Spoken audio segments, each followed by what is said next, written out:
essentially mostly everyone knows about, and why we need it and when we need it during those different phases of the projects that we discussed. The third part, which is important to project managers and also cloud developers, would be discussing the common pitfalls of cloud adoption and how they come back to haunt us down the road when we scale. Fourth point is expanding on the idea of vendor lock-in, and which is one of the pitfalls of using the cloud, and essentially finding ways to either minimize it or avoid it, avoid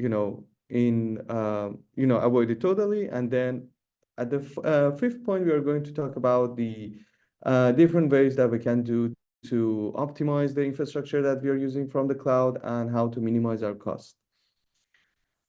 So evolution of AI infrastructure need is this part that we are going to discuss. So here we are actually seeing the tabular view of a rough sketch of different phases that an AI project goes through. It doesn't matter that if this project is for a company that's a small to medium-sized enterprise or a scale-up or a startup or even big corporations, because even for big corporations, when they start embarking on finding and building a new AI platform or AI-enabled system, they would usually go through these phases as well, but at a smaller scale, at another team. And so the first phase usually involved in building an AI project would be the proof of concept phase. So the idea and the theme of this phase would be to setting up model expectations, gathering more data, going through the data that we already have, and testing the models that we want to essentially build and provide, just to be sure that the idea that we had matches the data. And if it doesn't, we can either tweak and change the models built into the idea, or gather more data and employ different techniques. Usually this phase includes a project manager, some data scientists, and domain experts, because not all the time the knowledge required to solve a problem lies with the data scientist, and we need domain experts to essentially help explain the idea or the premises of this problem that they're trying to solve. Usually the infrastructure involved in this phase includes the data scientists and the domain experts using their personal laptops within the team or the company, or essentially desktops or towers that are, personal to them, just to test the models, just to go through the data. Other solutions would be, Google Colab, for example, which gives a Jupyter Notebook solution, which is free of cost, because most of the time in this phase, companies want to minimize the cost of essentially exploration. The next part would be essentially the idea of having a beta test of what we already built in the first part. So building it and then, exposing that beta models or beta solution to the public. So we call it pilot or the soft rollout, which, as I explained, includes beta testing the models, also building models, because if we build the data solution in the proof of concept phase, we have to build a pipeline for it to be able to serve actual customers, to get their data, sift through the data, and get the inferences that we need.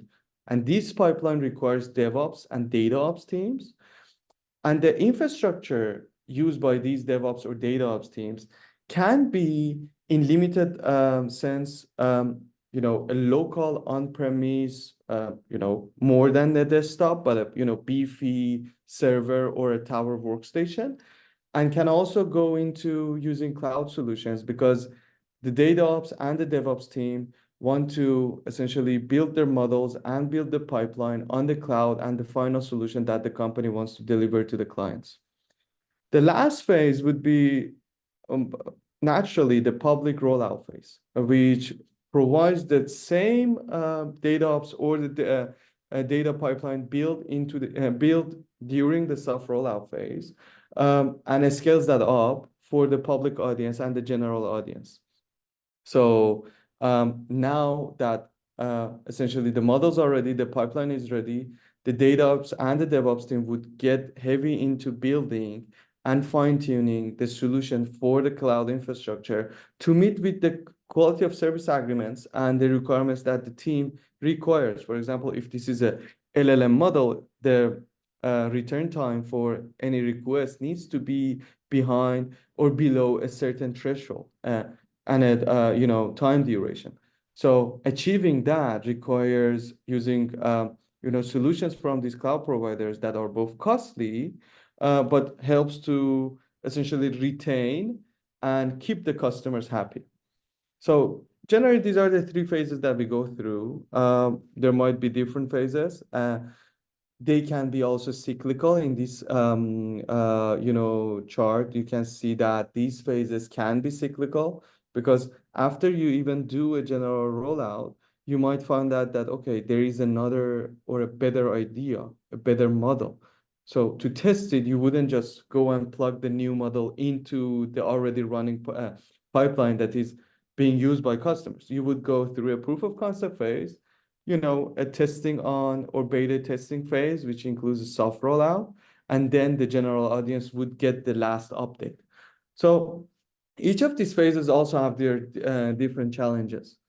The proof of concept phase per se has challenges including, limited access to the data, as I mentioned before, not having the correct domain expertise of the problem that we want to solve, and privacy concerns for the different data sources that we get. For example, if you're in healthcare or if you're building a healthcare-oriented solution, sometimes gathering this data would include having agreements with university hospitals or even bigger bodies in healthcare, which would limit where you can even put or keep the data and do your training on.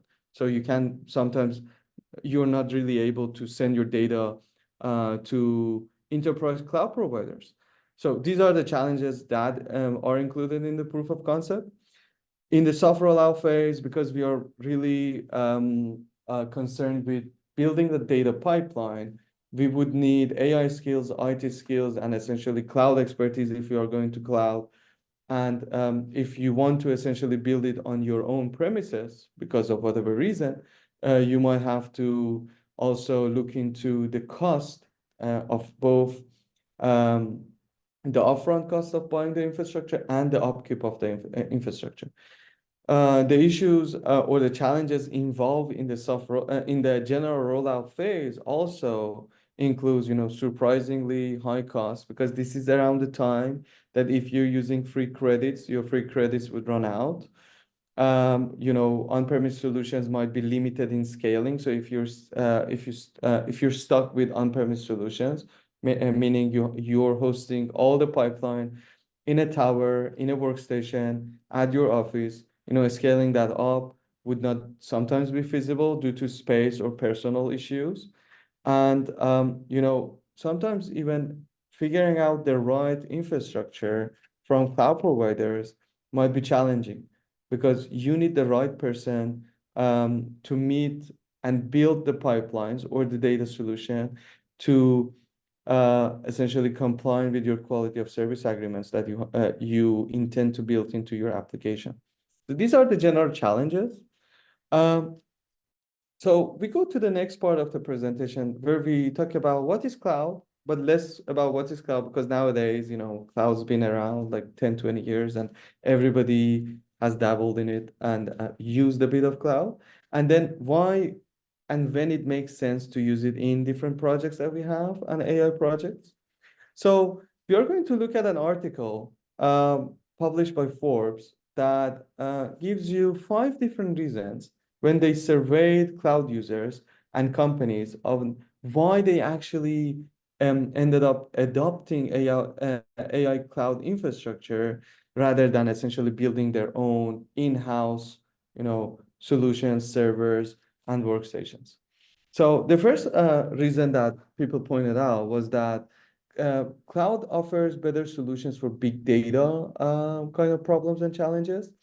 And 80% of the companies surveyed in these, Forbes survey essentially said that um, big data and adopting big data would help them become more competitive and help them gain an edge over their competitors. But doing so would require, access to big data crunching servers and big storage, which is mostly available on Google, cloud providers, Google Cloud, AWS, or other cloud providers out there. And building that on site in your office would be very costly. So another reason would be, and as discussed, was that is that the cloud is flexible and scalable. As we mentioned, if you're building your own workstation, you might not even have the office space or the power required to keep the servers running. But all the servers in cloud providers are housed within $1 million or multi-million-dollar data centers, specifically built towards maintenance of the server, making sure that they are fault tolerant. So the network equipment that they put is backed up, the storage they put is backed up, and it is more secure. So it promotes disaster recovery in some sense. So cloud derives collaboration because using cloud is essentially makes essentially team management easier because access and identity management tools are built already into the cloud, and there are security guarantees and privacy guarantees of these IAM tools working correctly. So you don't have to really be concerned about hiring an OPSEC or an operational security team to essentially pen test your solution if you're building your in-house servers, or to make sure that everything stays secure because you are handling customer data. Most of the time, these big cloud providers do these things for you without even charging you. So that's another piece of mind that cloud provides. As also mentioned, during the other point of scalability and disaster recovery, cloud essentially ensures business continuity and disaster recovery. Because most of the big and enterprise cloud providers have these, backed up infrastructure that if a disk fails, you already have a copy of your data on another disk most of the time, if you opt for those options. If a server goes down, or if even a data center goes down, containing multiple servers, it would be easier for you to just switch to another data center. But with your on-premise solution, if something happens, you have an outage, just a lightning bolt struck a transformer, and then you're out of power. What happens? You're out of business because you will lose customer at the moment, and sometimes it might damage your reputation. And cloud is backed up across multiple data centers, across different, sometimes even across different continents. So we have, Google Cloud or AWS have data centers even in Japan, Australia, across the world. So if something happens, you can just switch to another data center. So cloud computing is also simple and effective, but it cannot be all good. So there are sometimes caveats to using cloud solutions, if not done right. So let's go and look at another good example of why cloud makes sense. So as mentioned, we are just recapping the points that we went through. So cloud is not just the hardware that you buy into, because if you build your on-premise solution, now you have the hardware, but you have to build and maintain the infrastructure, the networking, the operational security of the infrastructure, and also the upkeep. So you have to hire someone and pay him good money to make sure that your on-premise solution is running well. So apart from those, cloud infrastructure provides, as we saw, disaster recovery, global reach, and accessibility. Because what happens if you essentially want to provide your cloud solution or your data solution to someone who's in Europe, but you have your servers in Canada or in USA? With enterprise cloud providers, they also have data centers in Europe, which would serve the models and the solution that you're building to the local population at a much lower jitter, at a much lower delay compared to having them access you across the pond and then reaching out to your data centers or hardware solutions here. We saw that there is a reduced maintenance burden. You don't have to essentially pay for the maintenance. The evergreening of the solution, because with the speed at which the hardware is evolving, you have to essentially pay upfront for a hardware that would get obsolete in a couple of years, maybe 2 to 3 years, and then buy into that again. But with cloud, you don't have to worry about these things. And there are complementary capabilities, because these cloud providers build software on top of what they essentially provide to you, serverless solutions, other different solutions that might make sense when building your applications. So as we mentioned, there are caveats to using cloud. So I named this section of the presentation, it can all be good, can it? So it's a rhetorical question, so it's no. So there are some gotchas for project managers and even the team when they want to. So I see a question. You take any steps to ensure the hoster doesn't have. Oh, yeah. So sometimes even another caveat would be your IP is there, and we are going to see that with the vendor lock-in, sometimes your data would be locked behind the paywall. So you keep uploading your data, but when you want to take it out of the cloud, it would essentially cost you a lot. So it wouldn't. Sometimes it would even endanger your, the money or the operational funds that you have to just take away the data from the cloud that you already stored it in. So these are the gotchas that we are talking about. So incremental improvement and payables, free credits and brand loyalty, cloud dependence, and cost during scaling. So let's get into looking at incremental improvement and payables. So it is natural, it is organic. So the more you pay, the more you get. We all know that, but sometimes, these increments in reaching that quality of service that you want. So you, as a product manager, you go on Google Cloud and you see that, oh, okay, great. For example, I can rent a CPU server and pay $100 a month and be done with it. But it's important to notice that because you're building for general audience and a public audience, and you want to ensure the quality of service, sometimes those cheap solutions wouldn't just be enough. So you have to opt for more expensive solutions. So always remember to check in with the team to balance the performance that you want to get out of the solution with the cost, because as you're scaling, there's number of transactions and the number of data transfers increase, you have to pay for that. And it is important to build the solutions that you're building to work with, in some sense, to be frugal, to provide the performance that you need at the cost that you're targeting. So there's a balance there, and there's always a trade-off there. So another point is free credits and brand loyalty. So there has been known for such a long time that, qualifying AI startups or SMEs, not even AI, anyone who wants to use Google Cloud or AWS or other cloud providers, even students get $300 for just signing up.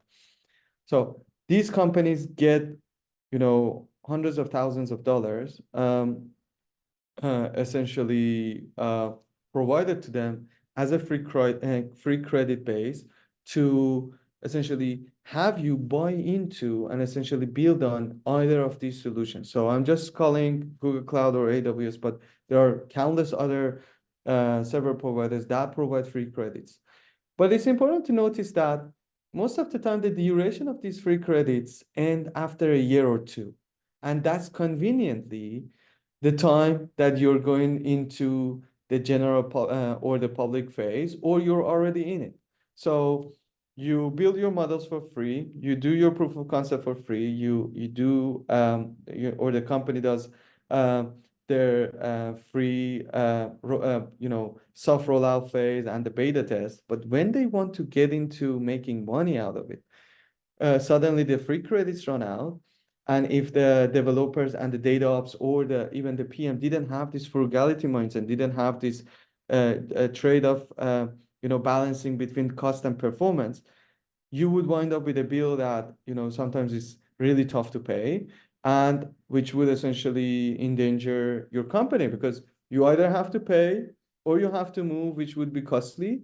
And so if you're essentially building cloud or looking at a solution, be wary of these free credits, because although they're free, they are looked at free lunches, but there's nothing like a free lunch. So you have to be wary of why they're giving you this free credit. It's for market capital, gaining market share over other competitors and having you built into their cloud. Another point is cloud dependence. So, sometimes when we build solutions, when we build our data operations or the data pipeline that we are serving a model with, we buy into these, cloud specific. For example, a solution that is only available on one cloud and makes the, building your application way easier, but it's only available on one cloud. So it would be a nightmare to just leave that cloud and go and build that solution yourself. So as much as you can, avoid these, cloud-specific solutions or the data types that they use.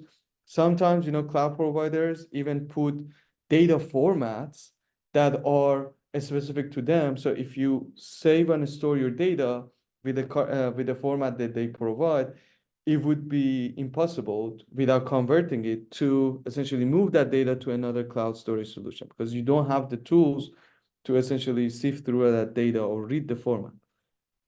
So make sure to use as much as general solutions as possible, and use solution. Make sure that the solution that you're scaling up with, the pipeline that you have, is essentially available across multiple cloud providers.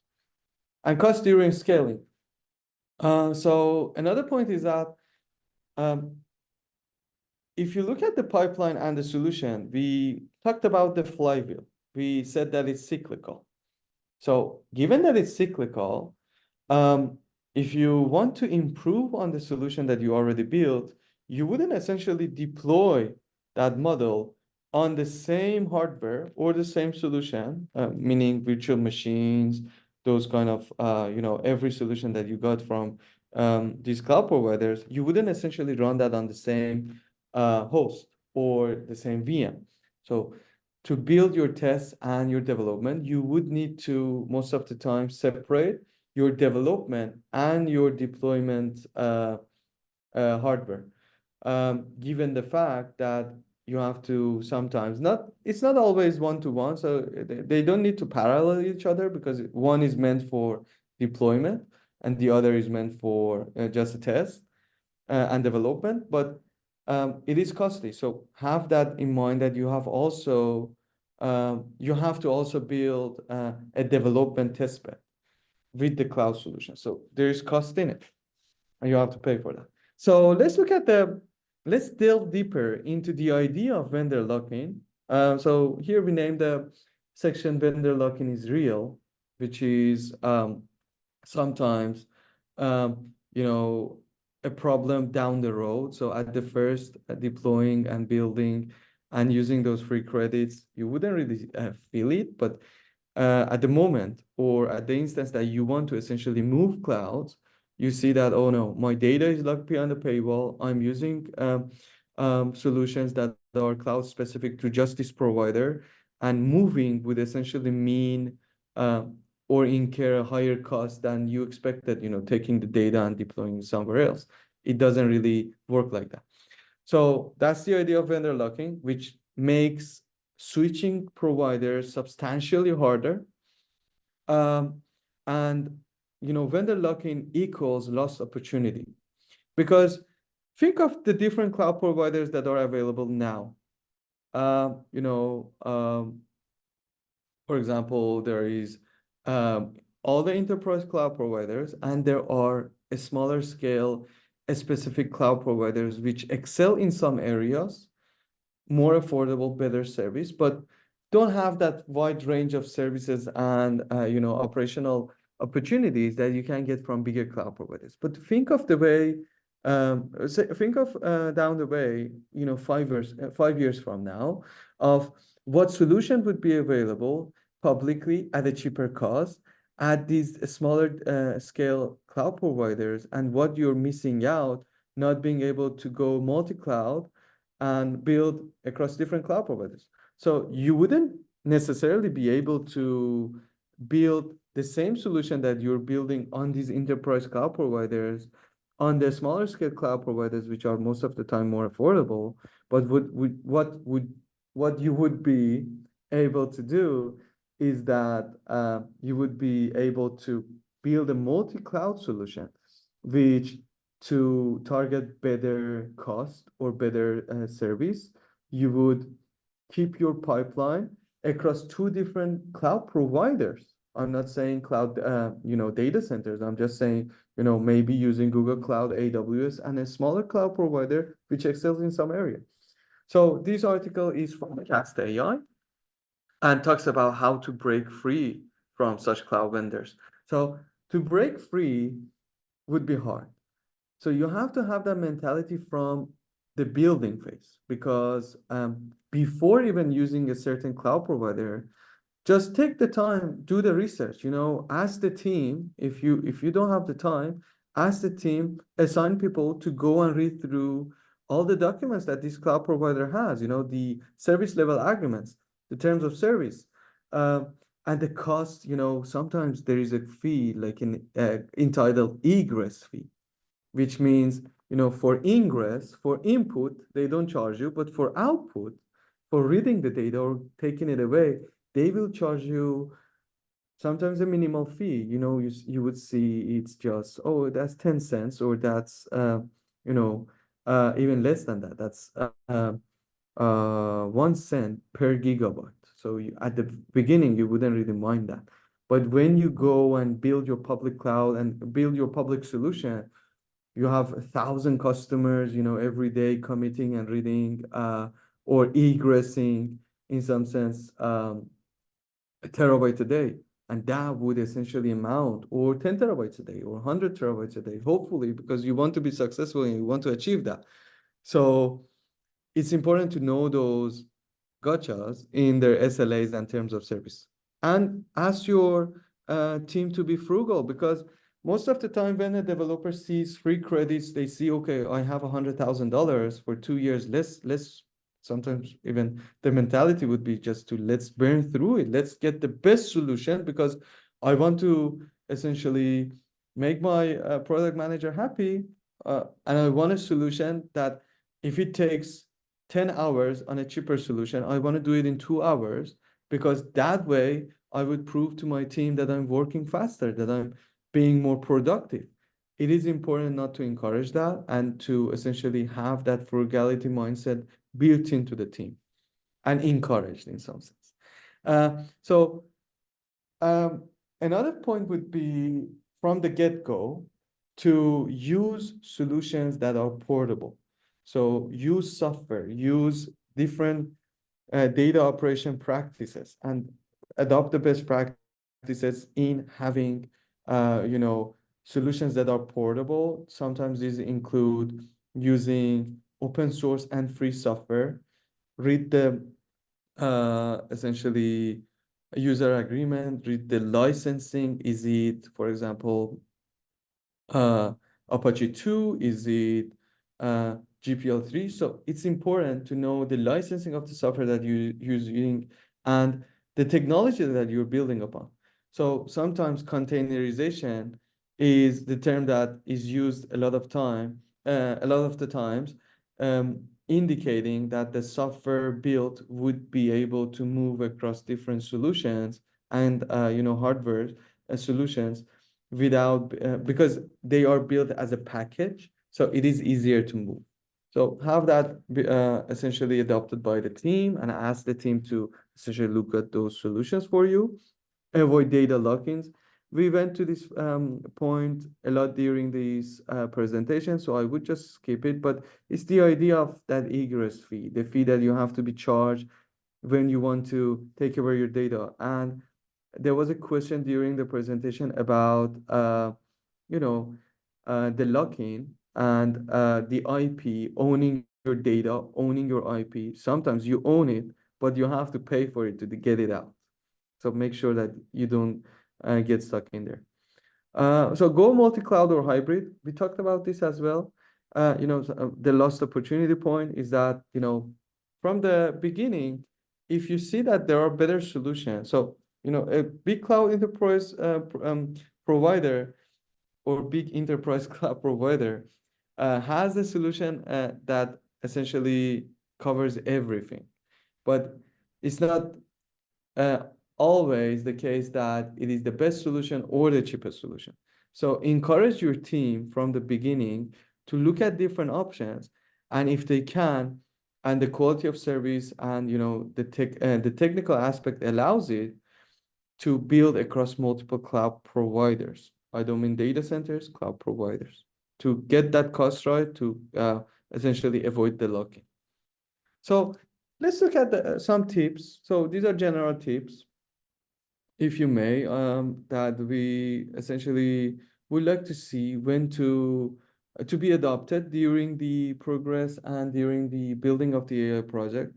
So one thing that's I think evident to everyone would be to use saving plans.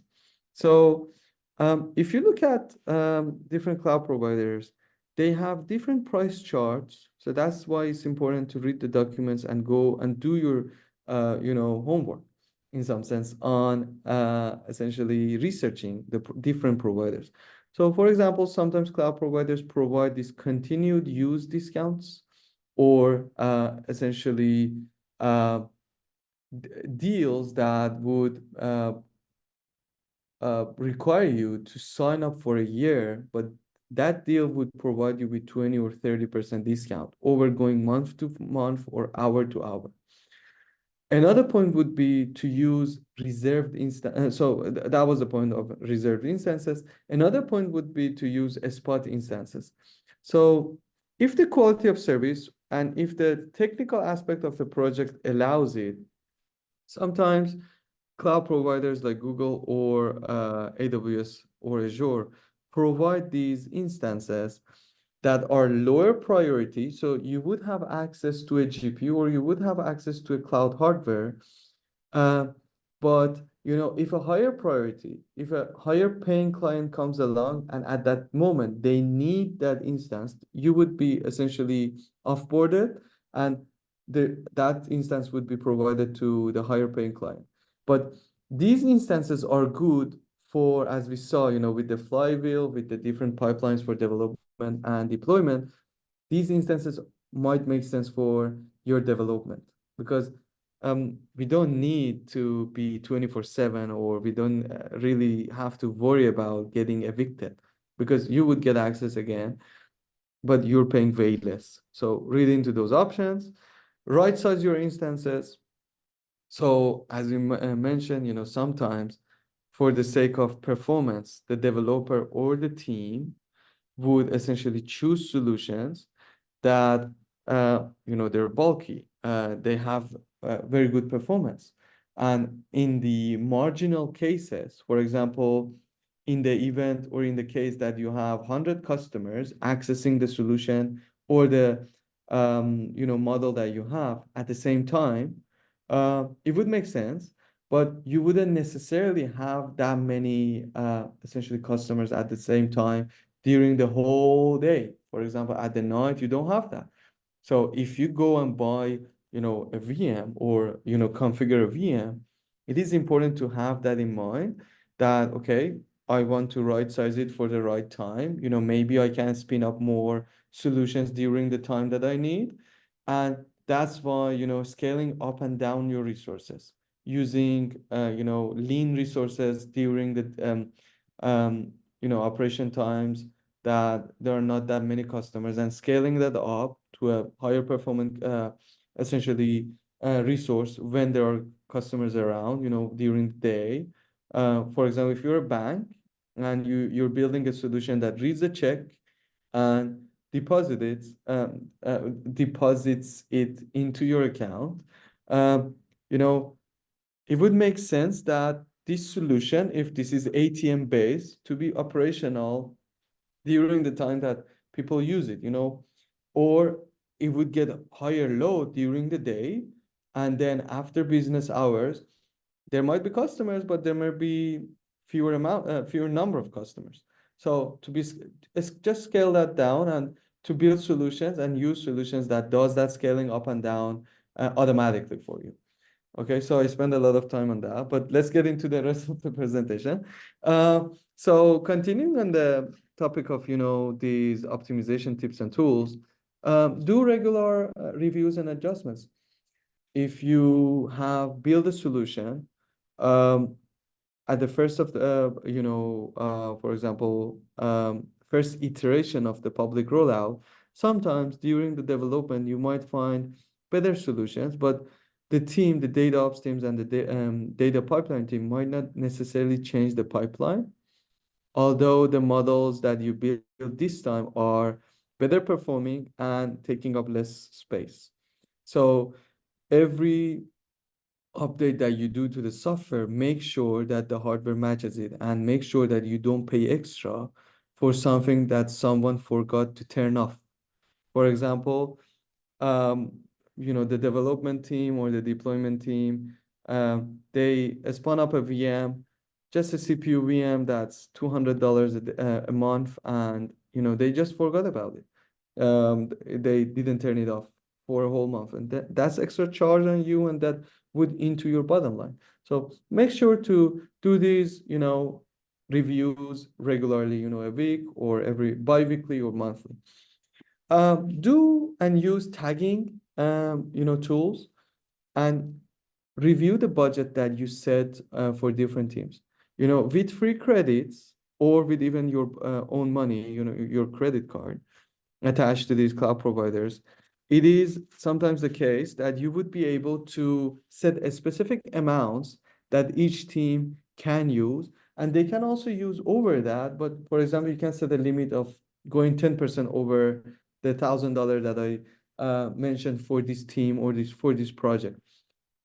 Use tagging, review your bills, and set budget limits, and that would help you essentially help you get away with bills that sometimes you see that, oh, I'm paying 50% more this month, but I'm having the same number of clients and I'm having the same number of servers, but I'm paying more. Why? Review that. As we mentioned, automate scaling and just remove the resources that you don't need. Monitor and analyze usage patterns. Use cloud cost optimization tools, or essentially buy into a third-party solution, because the upfront cost sometimes gets outweighed by the savings that you're getting, buying or essentially using these even third-party cost saving or cost optimization softwares and solutions. So that would be the bulk of the presentation. So during this next few slides, I want to introduce ISAIC. So as I mentioned, I am one of the machine learning analysts at ISAIC. So ISAIC stands for Industry Sandbox and AI Computing. In short, we are a local cloud service provider. Our mandate would be to help SMEs and scale-ups, just like you or your peer companies in the Western Canadian tech ecosystem, to essentially gain access to comparable but more affordable solutions. So we provide top of the line A100, H100 GPUs that are used in big companies like OpenAI to train their LLM models, but at a much more affordable rate because we are funded fortunately by the government, and we are a non-for-profit cloud provider. So we are not looking for profit. We're not looking to upcharge companies or SMEs. We provide CPUs, we provide GPUs, we have LLM offerings, Llama 2, Llama 3, and Mixtra models can be and have been tested on our solutions. And although we are a general cloud provider, meaning that we can be used for anything cloud, we are essentially specifically built, we have a specifically built solutions that are AI and ML focused, as mentioned, the LLM, or the pre-configured and already tailored made software development solutions for teams using AI. So here are some points of what makes ISAIC different. So we don't keep your IP. We don't have egress fees. We don't have paywalls. Of course, if you want to rent two A100s or two GPUs, it would be more expensive compared to just renting one. But the deal here is that we are following a sublinear, increase in the cost, meaning that we don't linearly increase the cost of the GPU solution, and we provide bulk and continued use discounts. So if you essentially get two GPUs, you would get 5% to 10% discount when you get and scale up to 8, because we don't want to penalize companies when they want to scale, and we want to essentially sorry, I got I'm reading that question. Maybe I will answer your question, Dave. So yeah, and we are scalable and accessible. We are located at the University of Alberta. We are essentially all of us are employees of the University of Alberta, but this is not. It's important to know that this is not a academic cloud. This is built for SMEs. We have relationships with the professors and also other organizations across Canada. We have relationships with Cybera, Alta ML, and the professors at the University of Alberta. And these are the local experts that you can essentially connect with through ISAIC. We are local, so you don't have to send your data to data centers outside of Canada. And to the question of Dave that asked, is it just for prototyping or can it be for commercial solutions? So ISAIC essentially, we are, I have to admit that we are a small team, but we are hardworking. The solutions that we provide are geared toward development and cut down the cost of development. But I have to admit that some of our clients are essentially using us more than just a prototyping space, but with the mindset that, these cloud solutions are best effort. So if your quality of service allows it, we don't have any issues you running or serving customers or clients. But no, we have great uptime, and it's not like that the service goes in and out like a flickering lamp. But the point is that bigger cloud providers have more data centers, they have better or I don't want to say better team, but a larger team which would be around during the odd hours of the night. But unfortunately we have to sleep, and sometimes it's hard to get to a solve a problem that comes up right at 3 a.m. So that's the point that I wanted to make. We are customizable and secure. So I took about 48 minutes. I want to give it back to the guests and the audience to have any questions. Please unmute yourself. And I wanted to thank Bola before. I have a deadline at 12 MST time, so I have to leave by 10 minutes. But I'd be happy to take in your questions. And should I, because the poll popped up for me, should I rank myself as well? You know, or how would you rate the workshop? Excellent. Would you like an email introduction to ISAIC? Sure. So one thing that I wanted to mention, get in contact with us. So we don't just take your credit card and charge it. We have a discovery call, which is free of charge. We would like to get to know you and to help you. And as well, there are free trials. So they range from 2 weeks to even in some certain cases, 1 month. And yeah, get using the services. If you like it, stay with us. And if you don't, please give us your feedback and we will improve the services. So there seems to be oh, thank you, Griselda. So there's a link to ISAIC. And I'm hoping for some questions, maybe any question, please let me know. Bolo told me that there has been another presentation booked at the same time, maybe someone much more famous than me. So, but thank you for turning up. Thank you for listening to the presentation. And yeah. Oh, thank you, Archana. Thank you. Good information. It is great to see that we can develop out a program at a reasonable cost. You pay close attention to the concepts. Oh, thank you very much. That's a nice thing to see and hear. Thanks for the very balanced and informed. Thank you very much.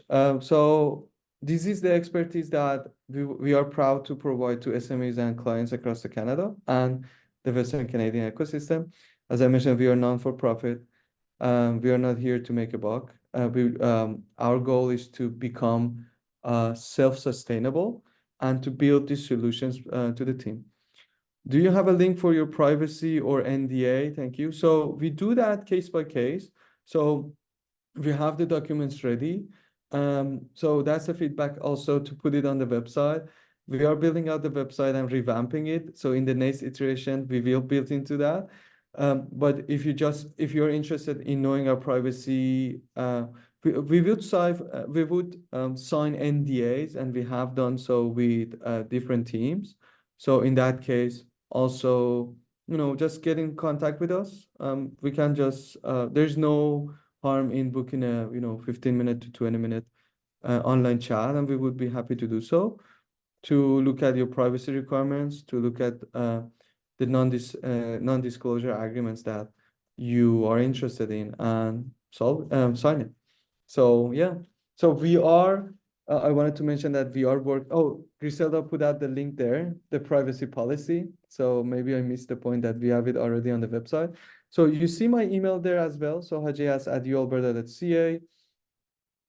You can check out our email at isaac.ca as well, and isaac.ai as well. So they redirect to the same page.